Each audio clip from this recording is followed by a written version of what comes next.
hꯧji hꯧji oiriba manipur situation sidasu education da sokal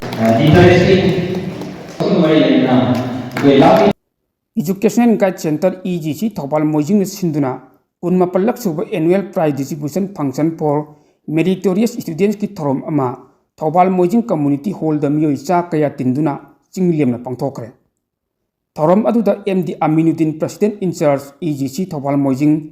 Konsam Michael Singh retired assistant director Sai politician and social worker Alhaj Dr. Khairuddin Saha retired associate professor Dhanamanjuri University Imphal Alhaj Maheiroisingbu Pukning President United Maitei Pangal Committee UMPC Manipur MB Abdul Salam Founder President All Manipur Muslim Organization Coordinating Committee Amoko MD Hasimuddin Mainam Advisor EGC Rais Ahmad Tampak Chairman Manipur Creative School General Secretary United Maitei Pangal Committee UMPC Manipur Dr. Rahijuddin Sheikh Principal Moirang College Muhammad Abdul Kalam Retired Deputy Director Manipur State Archives yauna tongan masak naiba miyok kayana Presidium Member oini saruk yaki ching lemleba thorom aduga mari leinana MD Aminuddin President in charge EGC Thoubal Moijing amadi Konsam Michael Singh Retired Assistant Director Sai politician and social worker yauna tongan wongang we kayana hojik Manipur da thokliba IDP sing issue yauna Maheiroising interest mamal yamla bofam kaya thamduna thauram gi miyam bu tahanki thauram adugi sarom oina Arabic amadi general education da thoitok endona makok thonakpa Maheiroising da tongan ba kudul kaya piduna Pukning Thougatkhre asigi yai faraba kumfam asida educational guide center Thoubal Moijing gi kunma palak suba meritorious prize distribution function asida lengbirak liba punoko kai khumna ba ucha bagaloena asigi hayo function asida khoi rangsing gi awardees hai tare awardees kun mugda koi saruk yazari doena hai by awardees kun sik manungda Islamic talim hai tare Islamic education gi angang mari yemusu yauri sengna masi ekhoida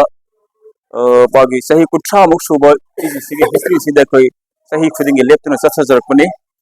madugi sathajarakpagi tungin ba moina ngasi se koi pangthok sabani tasengna masi pangthok sabagi maru epandamdi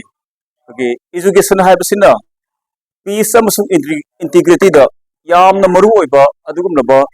adi posak am oirakuna maram oirga education haibasi tangai fadana fahanda yade khanjaraga ekoi ngasi su angang singbo manamathum piba aduga angang sing language su tambada pukning thogatpagi saruka moide koi pangthok sabani tasengna ekhoina adi ngasi gi center asina mamang du soi koi yam chauna pangthok sagi adubo handak na koi khudong cha du khara leiba haibadi leiriba Manipur gi situation sida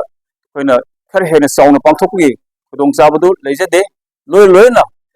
hojik oiriba Manipur gi situation sida so education da sokhaliba se basi leingak na munna khanthabiraga koi hogolakliba tungi angang singi education da hena khudong chana nabagi damakta taubi aba thabok sing paikhat piyo haibasima EGC maikai de thamjari loina hojik Manipur leiba conflict asina maram oiraga yum thadokuna lajenak laga relief camp da leiriba isiri naw sing loina Maheiroi kayam awaba taro Maheiroi kayam leiriba sing asi government na biyeng sangbiraga athoba matamda atenba matamda makhoi adi mayum halhalaga makhoi adi tangduloi ta punsi mo henbi haibasima EGC maikai de thamjari loina government na sahi ani ahum sida education sector sida sothar leiraba adugulo angang sing da tongan ba miyeng amso thambiu haibasi masi educational guide center Thoubal Moijing maikai de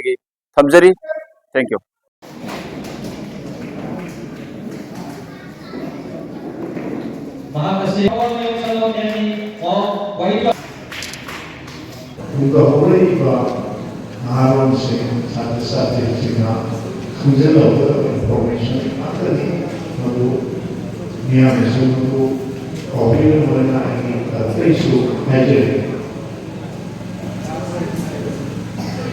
Section of address about Maheiroisingbu Pukning extraordinary information to ꯄꯥꯝꯖꯗꯔꯔꯣꯏ ꯑꯗꯨꯕꯨ ꯑꯩꯅ ꯑꯍꯥꯟꯕ ꯃꯛꯇꯗ ꯑꯩꯈꯣꯏꯒꯤ ꯑꯩꯕꯨ ꯁꯤꯒꯨꯝꯕ ꯑꯃꯁꯨꯡ ꯑꯩꯈꯣꯏ ꯃꯤꯑꯣꯏꯕ ꯍꯥꯏꯇꯥꯔꯦ ꯑꯩꯈꯣꯏ ꯃꯤꯑꯣꯏꯕꯁꯤ ꯀꯔꯝ ꯀꯥꯟꯗ ꯄ꯭ꯔꯤꯊꯤꯕꯤꯗ ꯄꯣꯛꯈꯤꯕꯅꯣ ꯖꯤꯕ ꯄꯥꯟꯕꯁꯤꯡꯁꯤ ꯀꯔꯝꯕ ꯀꯥꯟꯗ ꯂꯥꯛꯈꯤꯕꯅꯣ ꯆꯥꯎꯈꯠꯂꯕ ꯁꯥꯏꯟꯇꯤꯁ ꯃꯌꯥꯝꯅꯁꯨ ꯃꯁꯤ ꯍꯣꯠꯅꯕꯗ ꯐꯪꯗ꯭ꯔꯤ ꯃꯌꯥꯝꯁꯨ ꯑꯩꯅ ꯈꯪꯕꯤꯔꯦ ꯂꯣꯏꯅ ꯄ꯭ꯔꯤꯊꯤꯕꯤꯁꯤꯕꯨ ꯀꯔꯝ ꯀꯥꯟꯗ ꯂꯣꯏꯔꯛꯈꯤꯕꯅꯣ ꯍꯥꯏꯕꯁꯤꯁꯨ ꯃꯁꯤꯐꯥꯎ ꯄꯨꯊꯣꯛꯄ ꯉꯝꯗ꯭ꯔꯤ ꯃꯌꯥꯝꯅ ꯈꯪꯕꯤꯔꯕꯅꯤ ꯑꯗꯨꯕꯨ ꯑꯩꯈꯣꯏꯅ ꯁꯨꯝ ꯈꯟꯅꯕ ꯌꯥꯕ ꯑꯩꯅ ꯁꯨꯝ ꯈꯟꯖꯕꯗ ꯂꯤꯛꯂꯝꯗꯤ ꯀꯥꯏꯕ ꯏꯌꯥ ꯌꯥꯗꯕ ꯑꯃ ꯑꯩꯈꯣꯏ ꯃꯤꯑꯣꯏꯕ ꯑꯩꯈꯣꯏꯁꯤꯁꯨ ꯂꯤꯛꯂꯝ ꯅꯦꯆꯔꯦꯜꯒꯤ ꯑꯣꯏꯕ